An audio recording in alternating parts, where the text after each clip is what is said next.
I'd like to welcome everybody this morning. My name is Jen. I'm with Central Jersey chapter. We cover Somerset, Hunterdon, and Middlesex. So this morning, Dr. Allison Block, is going to talk about your emotions in your business. Dr. Block is the Director of Health Psychology Center in Ocean Point, New Jersey, and her contact information is up on the screen, drallisonblock.com. And I'm sure she would love to hear from you if you would like to contact her. And so without further ado, I'm going to stop this and welcome Dr. Block. Thank you. Thank you, Jane. Hi, everybody. It's so nice to have you here this morning. And as Jane said, I'm a psychologist, and I'm going to talk about why psychology is important in your business. And you'll notice as I'm talking that I don't have any slides, and there's a reason for that. Often when there are slides, people are very busy reading or looking at the pictures or taking notes. And what I'd really like you to do today is just to listen and to think about how what I'm saying applies to you in your business. We're going to talk about how to manage your emotions and yourself when you're running a business. So I'll give you just a very brief background about me. I worked for 22 years in a very large corporation, 7,500 people. There were 300 division managers. Only 7 of us were women at that time. And then I went from that to running my own small business. And there certainly were challenges in making that transition. Today, I'm a psychologist. I do therapy. I also work at our local teaching hospital where I run a full year curriculum about managing emotions and dealing with the patients for young doctors. And I also work as an executive coach. So I pretty much, sort of cover a broad range of the types of people that I deal with. So what my hope is that as we talk today, and please feel free to type in questions. You don't have to wait till the end. I don't mind being interrupted usually. If you can take 1 or 2 things from today's seminar that you think will help you in your business, I will think that we've done a really good job. So let's start with why psychology is important in business. First of all, if we can't manage our emotions, we can't run a good business. And part of doing that is being aware of the stressors that are getting to us. What are our stressors? What are we aware of? So I made a list of a few, and what I'd like you to do is think about what are your individual stressors. For some of us, because of COVID, one of the stressors is loneliness. Another big stressor right now for a lot of people in business is financial stress. We're not making money at all, or we're not making as much money as we would have made, or we were trying to start a business and it's just not working out at this time. For some of us, it's failed productivity. We're not getting done what we want to get done because we can't be in person with people, okay? Some of us are feeling parental overload. It's very hard for people to be working from home in some cases and also managing their children and managing their children's education. For some people, they're kind of bored. Okay, this isn't giving them the fulfillment that they need because of COVID. And for some people, there's grief. I mean, there are people who have lost loved ones during this period of time. So I would ask you to think about what are your stressors? What are the things that are getting to you right now? One of the challenges in dealing with emotions is how do we maintain our motivation during difficult times? And when we're stressed and things aren't going exactly right, maintaining motivation is a challenge. So let's talk about that first. For many people, the isolation of COVID has been a problem in terms of maintaining motivation. And so when we have that kind of isolation, people often do one of 2 things. They either act out or they withdraw. The problem with withdrawing is that you don't engage with others and you don't get the feedback that you need. And you can't do the kind of work you want to do emotionally. The other thing is that when we withdraw, we're not communicating. And so we don't have the help that we need in managing our emotions. So there are a couple of things to think about in terms of maintaining motivation.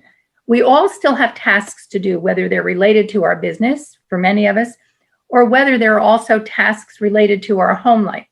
So the first thing is to take really big goals and divide it down into smaller goals.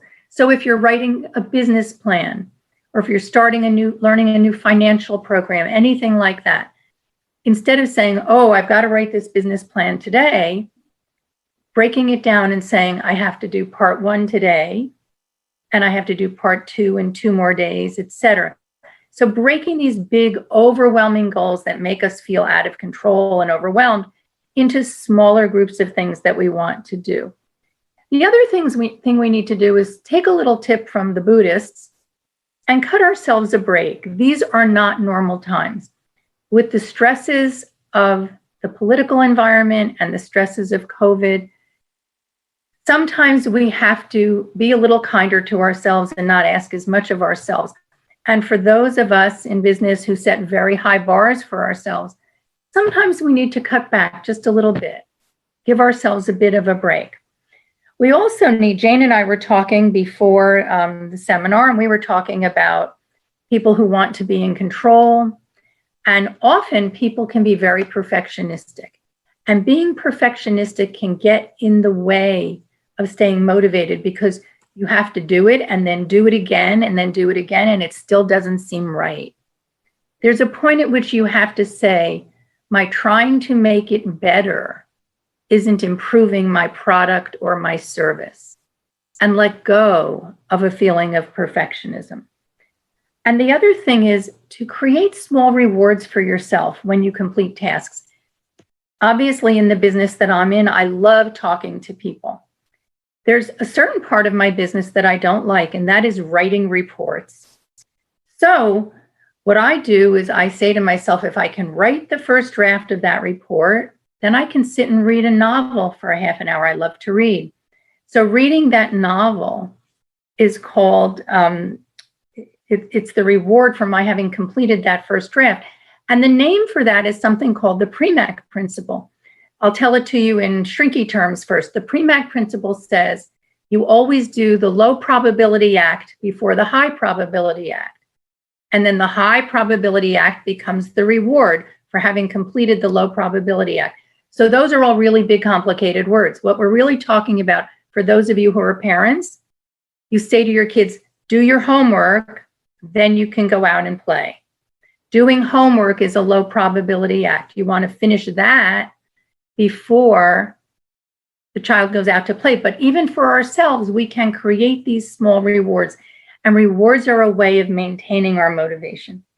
The other thing we need to do in business is learn to manage our negative emotions. And we're going to talk a lot about that, about how to figure out what our emotions are and what our thoughts are. I am a cognitive behavioral therapist. So cognitive therapists do not just look at how you feel. We also look at what you think, because in fact, our thoughts are what cause our emotions. Let me give you an example that I think will help sort of cement that in your mind. Imagine that you're walking down the street and coming toward you is someone that you met at a networking event, or it could be a potential client that perhaps you only met with once very briefly. And as they come toward you, that person turns his or her head to the side and passes by without saying hello. And you say to yourself, oh, that poor guy, he probably forgot my name and he was too embarrassed to say hello. That's scenario one. Now let's look at scenario two. In scenario two, you're walking down the street, the person is coming toward you. He or she turns their head to the side and doesn't say hello. And you just say to yourself, that snob, he couldn't be bothered saying hello to me. And you feel angry and hurt. Why do I want you to remember these two scenarios? When people come into my office, they often attribute their emotions to the situation. So the person who's feeling angry and hurt might say, someone I know snubbed me on the street today and I'm really pissed off about it. But if you think about scenario 1 and scenario 2, the situations were identical. What was different was how the person interpreted the situation. Our thoughts are the way we give meaning to the events in our world. So we need not only to manage our negative emotions, but we need to manage our thoughts to understand where our emotions come from. Okay? And we can't change our negative emotions if we don't learn to capture those thoughts and look at them and see if they're accurate. In order to do that, we have some work that we need to do. So I want to talk to you about how you can figure out what's going on for you. I joke with my clients and I say, you can get better, BETA. So what does BETA stand for? It stands for body. What's going on with your body? Are you having headaches? Are you having stomach aches? Are you tense all the time? Does your back hurt? Do your shoulders hurt? That type of thing. So that's the B in beta. What's going on for you emotionally? And do you have a good enough emotional vocabulary to name those emotions? What I mean by that is, can you distinguish between I'm a little concerned, to I'm nervous, to I'm worried, to I'm overwhelmed, to I'm agitated? Having a good emotional vocabulary will help you to figure out what's going on for you. Because emotions don't come just in vanilla. They come in all different varieties of flavors. So that's the E in beta. And here comes the important part. What are you thinking? That's often something we don't pay attention to. We tend in this country to be very feeling oriented. And we're very aware of how we feel. But we're not very good at capturing our thoughts. So that's the T in beta. What I would suggest for you is that when you are experiencing a negative emotion, stop yourself. Say, what is the emotion? Even write it down. And then say, well, what's the situation I'm in? Okay. Someone who works for me isn't doing their job properly. And then the important part, what am I thinking? So for example, if your thought is, she never does the job correctly, is that an accurate thought? Or does she often do the job correctly, but right now she's not doing the job correctly? You can't fix what may be your annoyance or your disappointment without understanding what you're thinking and clarifying what you're thinking and making sure that your thought is accurate. And then there's a process that goes on in terms of changing our thoughts. We're not going to go into that today. And then what are you doing? If in fact you're tense, you're upset and annoyed because someone's not doing their job properly, and you're thinking, she never does the job right, what are you doing? Are you pacing your office? Are you confronting the situation? What are the actions you're taking? So the actions are the A in beta. So we have body, emotion, thought, and action. So I want to stop briefly at this point and ask if anyone has any questions about that or would like to mention. Jane, if there are any questions, of course, please pipe up. Or if there's anyone who wants to talk about what they think their stressors are. Anything like that going on? Okay. I don't have any specific questions right now. Okay. So give an example of some stressors that you might think of to help people kind of think this through. Well, we have a lot of stressors going on right now that are related to COVID. Things like loneliness and financial stress, but there are other stressors. The stress, what I say to people is when we want to talk about emotions, we need to use a word that is an emotion. Am I frustrated? Am I angry? Am I sad? Am I annoyed? The stressors are the situations that lead to those emotions. So it could be being annoyed at an employee. It could be having a problem with a child. It could be not being able to pay the bills. Okay. It could be struggling to put together a business plan. It could be not being able to hire enough employees or not having money to pay employees. Stressors can run the whole gamut of anyone's individual experiences. That's why I was wondering if anyone who's listening might like to share any stressors that they have had recently, either personally or related to their business. Okay, does that help? Okay. I think that helped. And I have someone, hold on just one. Okay, I see here the feeling that things will never change as a result of being isolated due to COVID is leading to a loss of motivation. So let's look at the BETA of that statement, okay? So things will never change isn't actually a feeling. Things will never change is actually a thought. So that's great that you have, this is from Barbara. Barbara, that's great that you have identified the thought. So the question I would have is, what's the feeling that's going with that? Are you sad? Are you depressed? You're saying it's the action is a loss of motivation. What is the emotion? So that's the first thing you want to do, is look at the emotion, look at the thought. What is the situation? Okay. And then you have to look at the thought and say, is it true that things will never change? One of the challenges right now, and one of the things causing a lot of anxiety for people, is uncertainty. And uncertainty is one of those emotions one of those situations that is very, very difficult. Actually, that is what anxiety often is. Anxiety is fear of uncertainty. And it sounds like that's one of the things that's going on right now. So if you were sitting with me in my office, I would probably be talking to you about, are there ways that you can reach out? Are there ways that you can mitigate that isolation, feel more connected to people? Okay. So you're feeling not anxiety, but depression and a loss of control. Okay. So I think trying to change the feeling of isolation might be a way to see whether or not you can believe that things would change. Okay, does that help?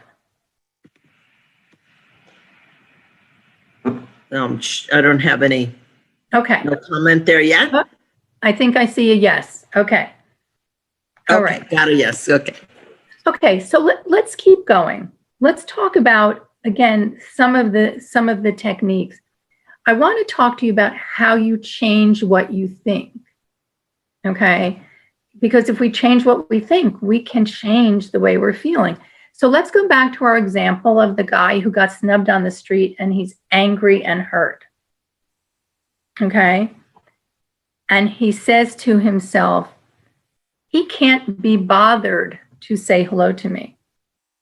We don't know that that's true. So we have to examine that thought and examine the evidence for the thought. Same with the employer who has the employee who's under functioning and says, she never does anything right. Okay. Do we know that those words are accurate? So we have to examine the evidence, and we call this process of identifying what you're thinking and then examining the evidence and then rewriting your thought, all of which are a prelude to feeling better. We call that cognitive restructuring. So let's think about the guy who said he couldn't be bothered to say hello to me. I might say, well, do you know him well? Is he a kind of guy who typically can't be bothered with people and snubs people? No, I don't know him well. Then you might say, well, have you ever done anything that might have been unkind to him or rude to him? No, I only met him once. Can you say for sure that maybe he's not having a personal problem today and he's lost in his own thoughts and that's why he didn't want to say hello? No, I can't say that for sure. So what is the probability that this person deliberately snubbed you? Okay, this potential client or this person you met at a networking meeting, what's the probability of that? And the person might say, well, the probability is probably not that high. So maybe I have to let go of, he snubbed me on purpose. Well, if I can let go of the thought that he snubbed me on purpose, I can change the feeling of being hurt and being anxious. So there's a process that you can go through there. Now, that's a pretty common thing that we work on in terms of managing emotions, okay? Managing how we feel, managing what we're thinking, and changing the way we feel and the way we're behaving. Sometimes that is too hard for people. And there is a school of thought in a type of cognitive behavioral therapy, let's call it, which is called acceptance and commitment therapy.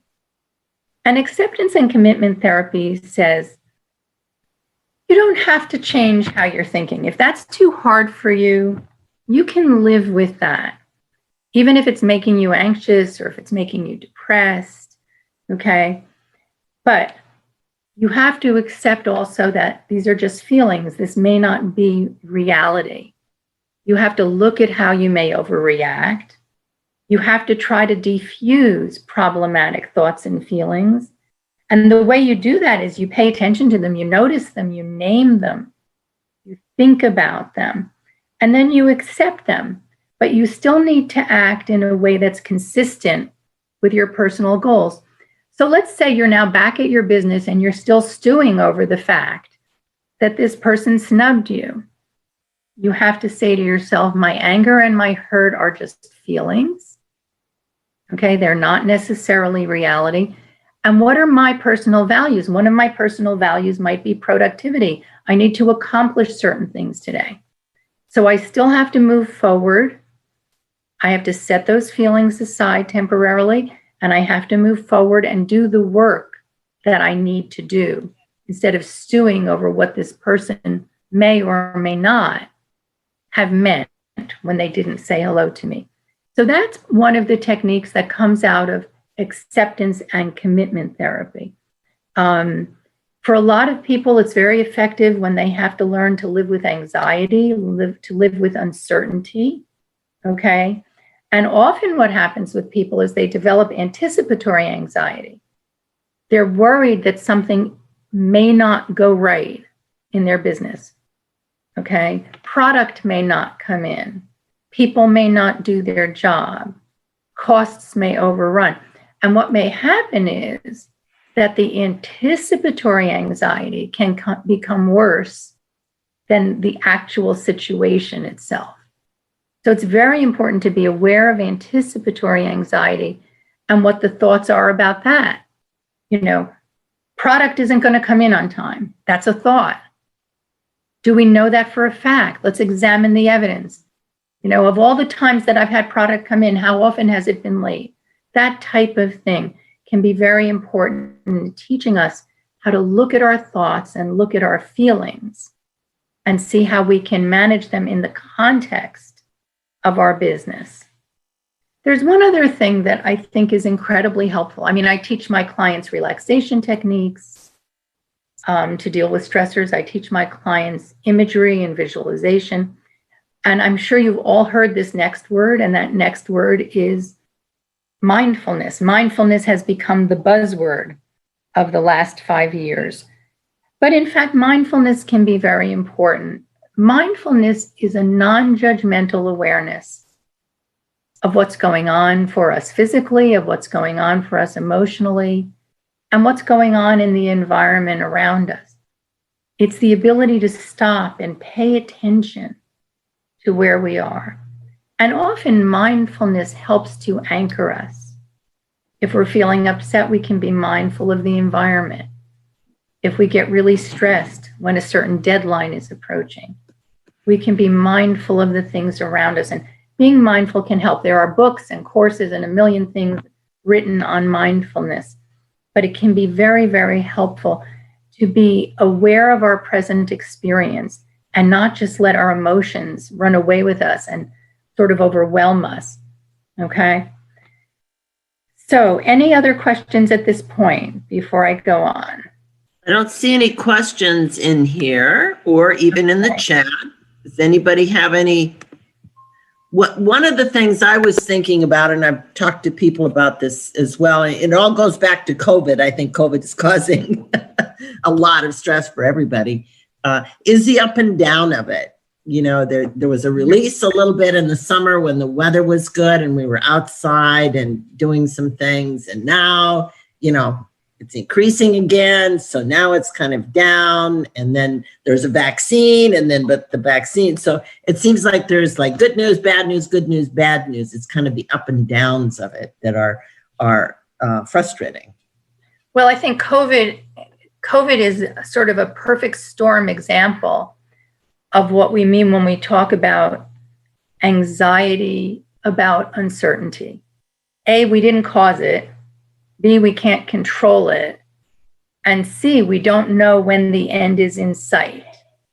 So we have to figure out what COVID is doing to us emotionally. One person, I think it was Barbara, was talking about feeling isolated and feeling like she didn't have control and maybe having some depression. Other people are very anxious about getting it. I have someone that I know who has not left her house since March. Okay, she's got what I consider to be almost like PTSD related to acquiring the virus. Okay, she can't bring herself, even in the summer when the weather was good and a lot of us were meeting outside, with masks and socially distanced and all of that. She can't bring herself to do that. So I think COVID is one of those situations that, and I think there it's because of the isolation. And let me talk about isolation for a minute. I think it's important to try to not wait for other people to come to us when we're feeling isolated, but to reach out to others, whether it's making phone calls or sending emails or doing Zoom meetings with friends and family. Okay. I think that whatever connections we can make, there are also so many events and things that are taking place online. I will grant you, they are no substitute for seeing the faces of those we love. They're no substitute for a hug. They're really no substitute for sharing a meal. But I think maintaining whatever threads of engagement and connection we have with other people can be very important in managing our emotions. Okay. So I want to move on now and talk about. Oh, yes, go ahead. Someone does have a question here, Sure. Or it's a comment looking for some help on helping stay calm. I feel like a tsunami, earthquake, and a hurricane hit me all at once. She was planning to go overseas for a new project. She needs a coronavirus test 72 hours before departing, and that turned out to be impossible to do. Her best friend passed away, adopted mother passed away, and she was waiting to get tested for the coronavirus, and then she wasn't able to receive that test. So she's not able to travel, lost the sponsorship, and has lack of funds right now. So that is a lot. It sounds like a lot of earthquake and tsunami. How do you keep yourself calm? How can you calm yourself down during these kinds of things? Well, I think it is really a challenge. First of all, when we lose people during COVID and we're not able to have the normal traditions and grieve the way we wish to grieve, we don't get the closure that we want. So that is certainly an issue. I don't know when this happened. I know that COVID tests are certainly much more available right now. In fact, my husband was just looking online the other day. We were looking for places that offer the rapid test. Okay, so that because he needs to have a rapid test before he has a medical procedure. And of course, the lack of funds, not being able to do the project. I think that it is sometimes helpful to find a way to tell yourself that things will change, that this will get resolved at some point.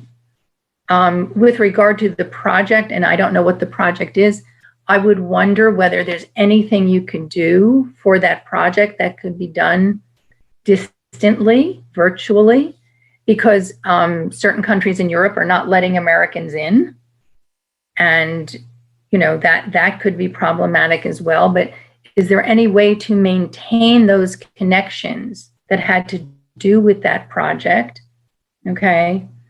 And I think it's very hard. We have a lot of people who have really felt just bowled over by everything that has happened during this period of time. But I think also this maybe goes back to this sort of Buddhist mentality of giving yourself a break. You are entitled to feel down. You're entitled to feel sad.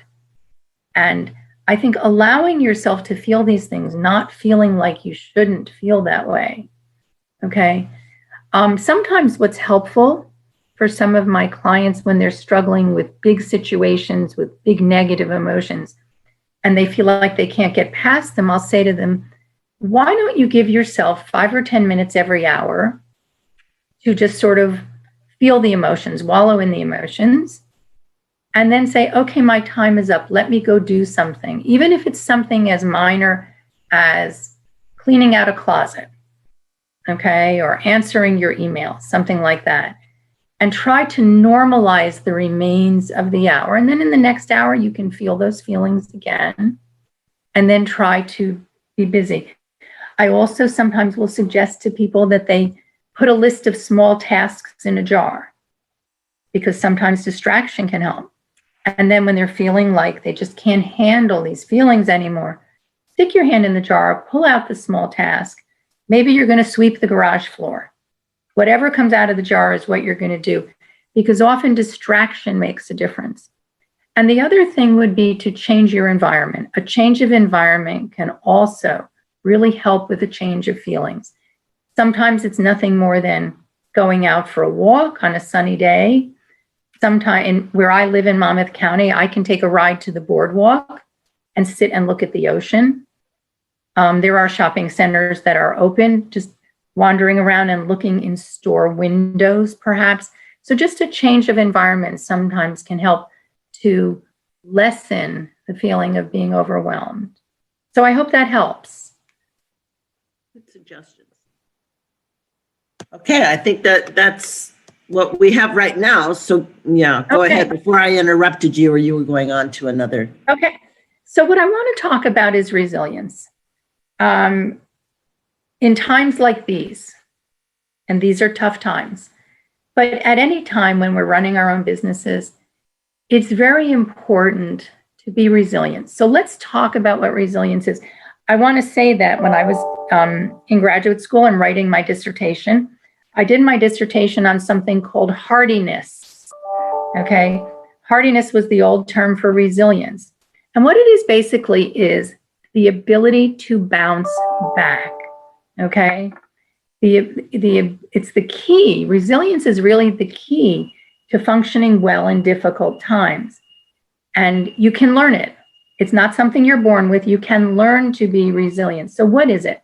I said it's the ability to bounce back. Nelson Mandela had a great quote. He said, "Do not judge me by my success. Judge me by how many times I fell down and then got up."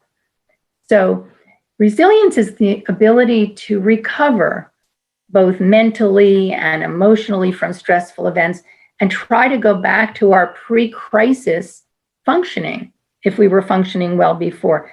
And it's an ability to hang on to our personal strengths as we go into the post-crisis mode. So we talk about the 5 C's of resilience. And I want to go through those with you now.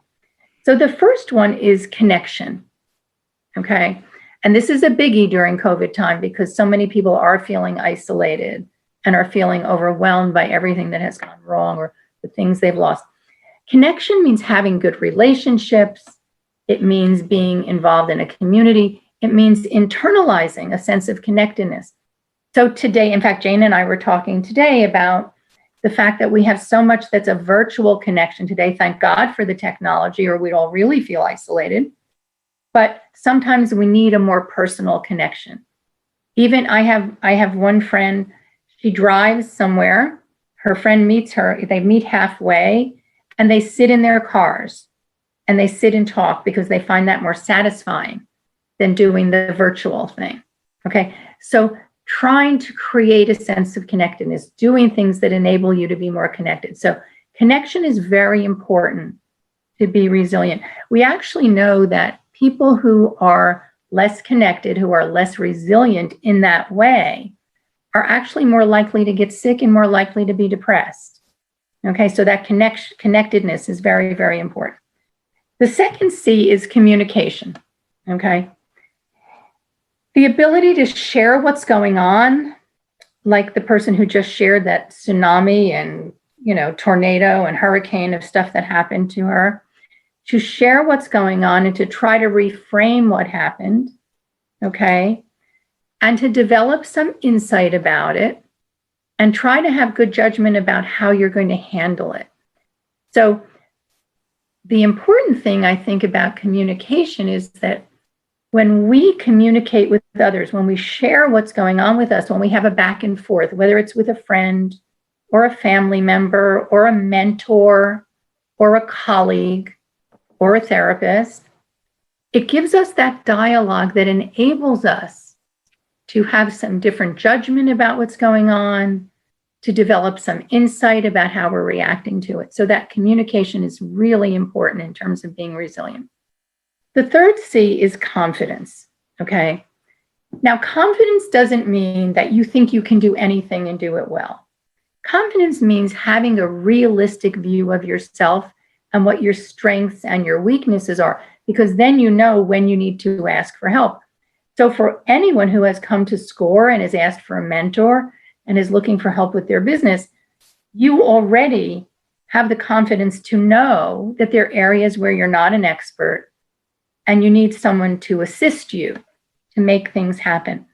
So confidence is an accurate sense of who we are and our strengths, our weaknesses, our abilities.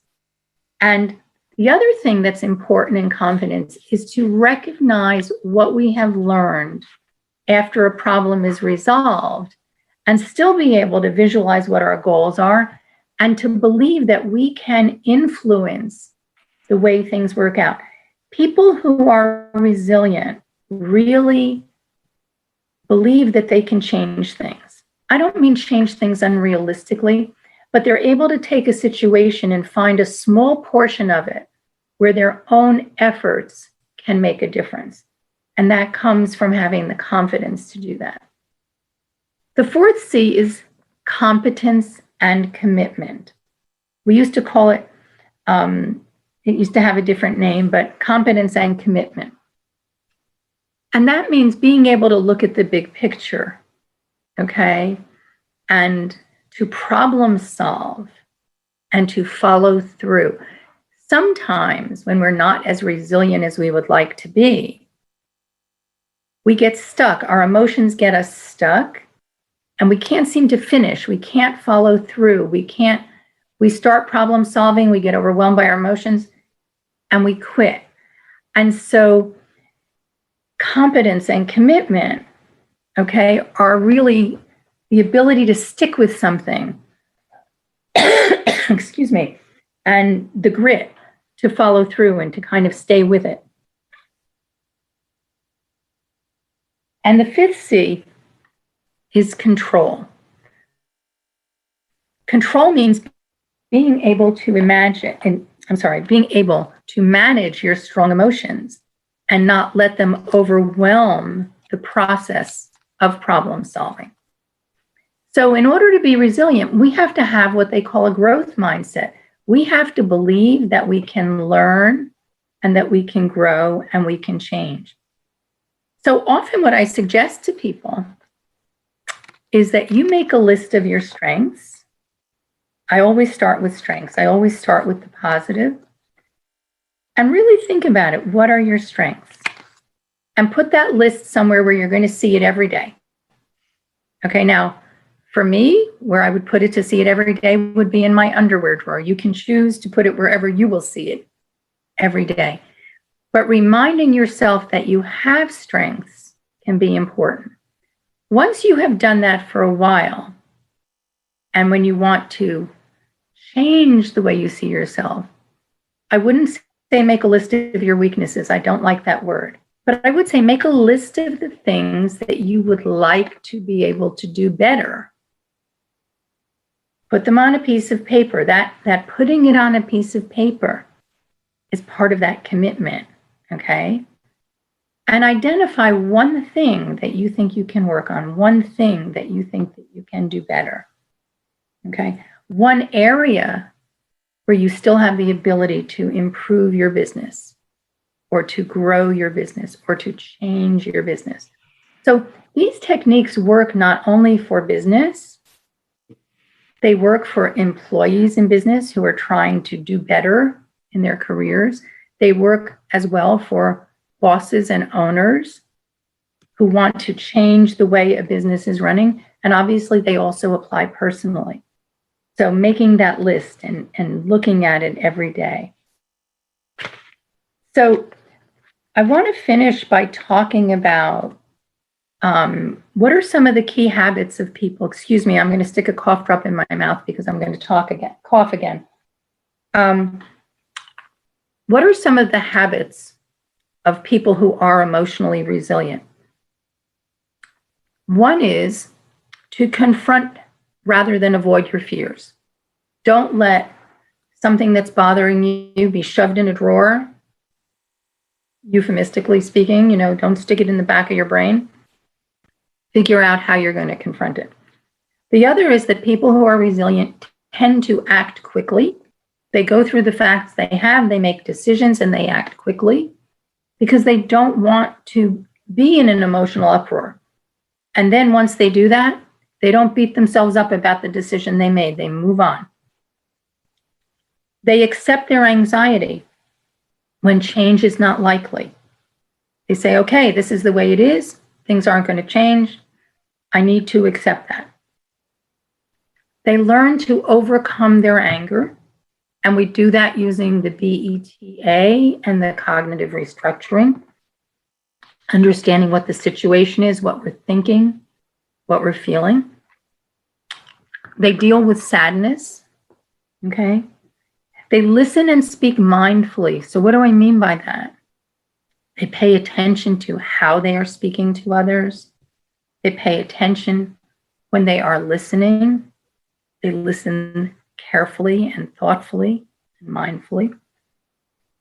And most importantly, they target what they can control. They reset their perspective. They focus in on those things that they can do something about.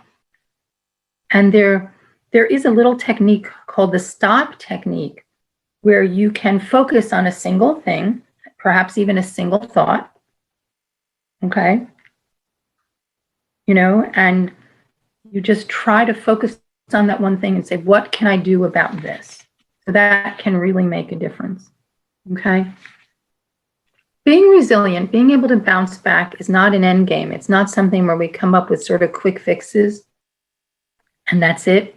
Being resilient is something that goes on, I think, continually, working on being resilient. The idea of having grit, sticking with something, and eventually, as you become more resilient, that becomes your norm. There was a wonderful quote by Elizabeth Edwards, and she said, "She stood in the storm, and when the wind did not blow her way, she adjusted her sails." And that is indeed the definition of resilience. When things aren't going your way, you have to adjust your sails and readjust priorities and goals and manage your emotions so that you can get to those goals. I want to talk a little bit about anxiety because there is so much collective anxiety right now. I think one of the issues in dealing with anxiety is people tend to see it as they believe that it's intolerable, they believe that it's interminable, and they believe that it's dangerous. Anxiety is not in and of itself dangerous, okay? It just feels bad. It can feel awful. If you have panic attacks, it can feel awful. But people can live with anxiety. They can learn to push it aside a little and still do what they need to do in their businesses. So my message, I think, today is to do what you have to do in spite of anxiety, in spite of depression, in spite of isolation, and learn to be self-compassionate, okay? Practice mindfulness and be kind, not just to others, but be kind to yourself, because I think right now people are being very hard on themselves. And I think being kind to yourself can make a big difference. So that's all I have for you today. I'd be happy to answer some questions if there are any, or take comments. I don't see any questions, but I had a thought about a lot. I know when we're seeing clients now, a lot of people are overwhelmed with a lot of things, but it's interesting in some of the clients that I'm seeing right now, they have the answers. If you listen, because that's part of our job as mentors, is to listen. So when I get a new client and they're kind of overwhelmed, we listen.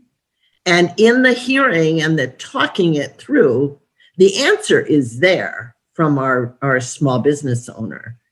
Right. And they just can't see value. it.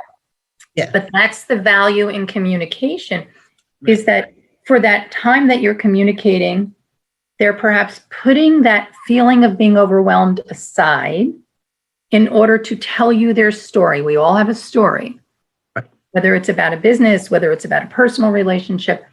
And sometimes for business, it feels even like a heavier, bigger story because it's so important. And in the telling and in the dialogue, we're able to sort through things so that a friend, a mentor, a family member can say, well, wait a minute, I heard you say this. If you know that already, you can do that. Okay, so that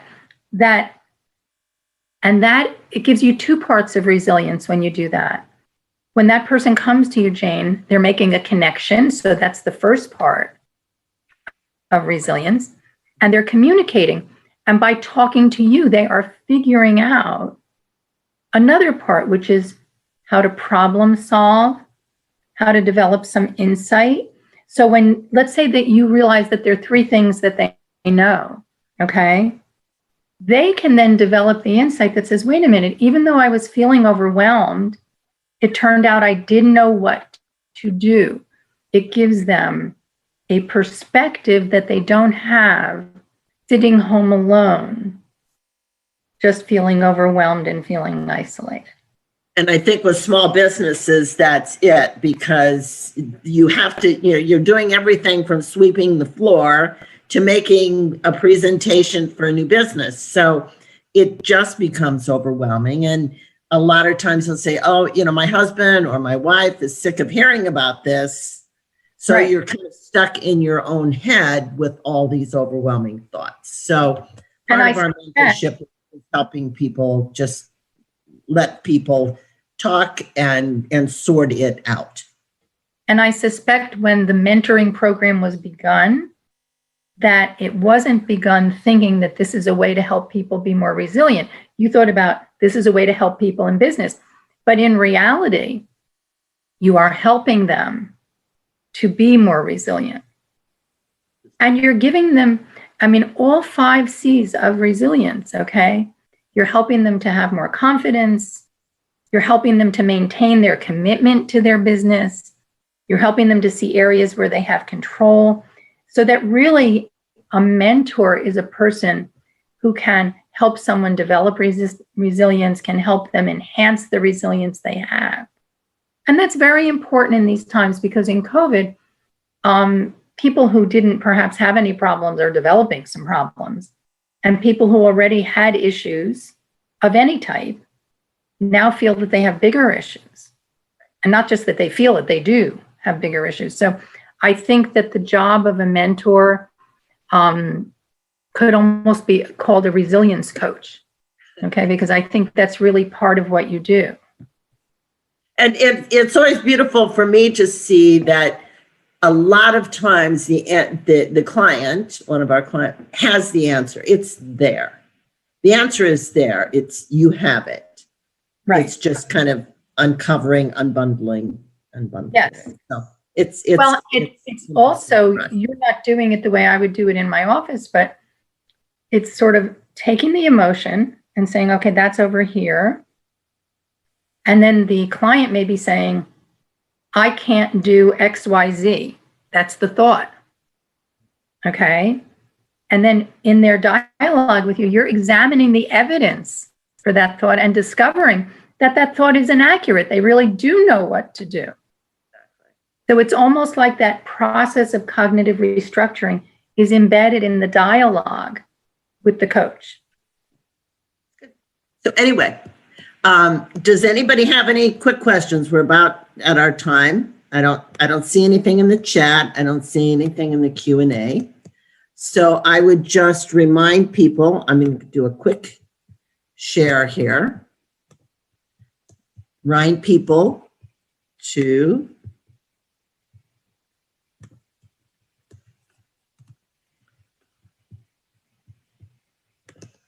And I would agree with that slide. Get a SCORE certified mentor today. There you go. Go to centraljersey.score.org. We would love to hear from you. We'd love to work with you. Dr. Block's information is here as well. And I'm sure she would enjoy hearing from you as well. I want to thank everybody for joining us today. I particularly want to thank Dr. Block. I think this is such an important topic for everyone, but I do know that small business owners are very impacted by all of this. And so I think you gave us some really, really excellent tips to help us. Jane, there was a question. I don't know if you answered it. I thought I saw someone write, how can they get a recording of this? We will put the recording up on our website at centraljersey.score.org. The recording will be on the website. Give us a couple of days to get that posted. Okay. Thank you. I didn't see that one. Yeah, I think that was the only one that you had missed. Okay. And you can certainly also send me questions. You can go to my website and contact me through my website if you have other questions. That's great. Thank you. Thanks everybody for being here. Good luck. Take care of yourselves. Bye-bye. Stay safe.